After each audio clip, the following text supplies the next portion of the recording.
true story from Indonesia. The shaman, the cave, and the vanished girl.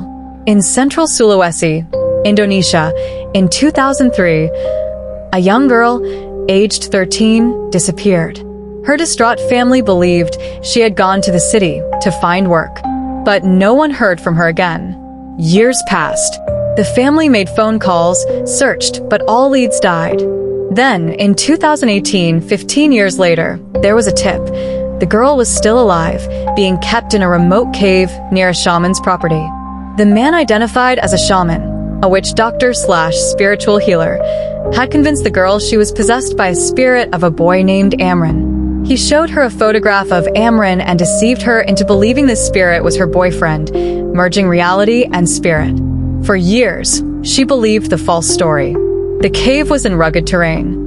It was dark, damp, inhabited by silence, only occasional sounds of water and wind.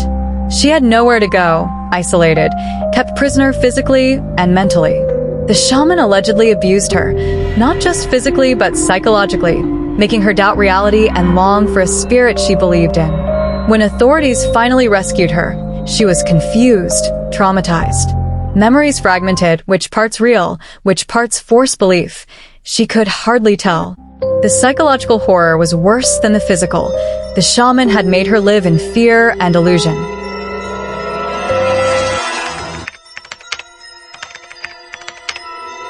The Tale of the Burning Link Pit. In the dense jungles of Java, Indonesia, there is a legend that has terrified locals for generations.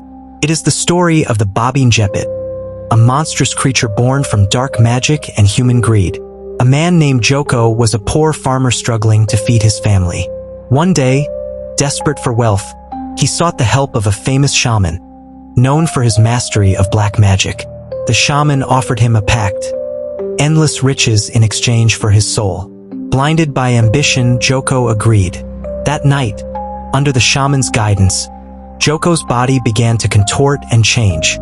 His senses sharpened unnaturally, and he transformed into a creature of the night, a boar-like monster capable of stealing money from villagers without being seen. As the Babin Jepit, he would sneak into houses, take what he wanted, and return to human form before dawn. At first, Joko reveled in his fortune. He bought lavish gifts for his family and built a large house. But soon, the cost of the pact became clear. His wife, Siti, noticed his strange behavior. Late-night absences, coldness in his eyes, and a distant, fearful demeanor. One night, unable to bear her suspicions, Siti followed him into the jungle. There, she witnessed a horrifying sight. Joko, the man she loved, was no longer human.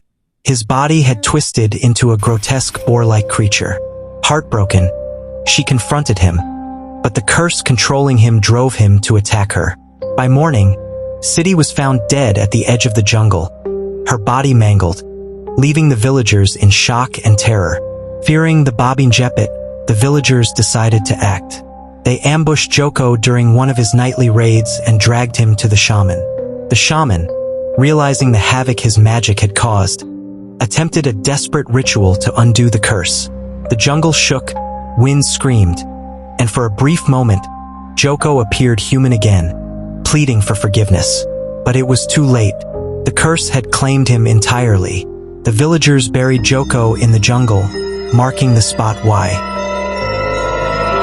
If you want to get another true story, a new scare every day. Subscribe our channel and like, share, comment.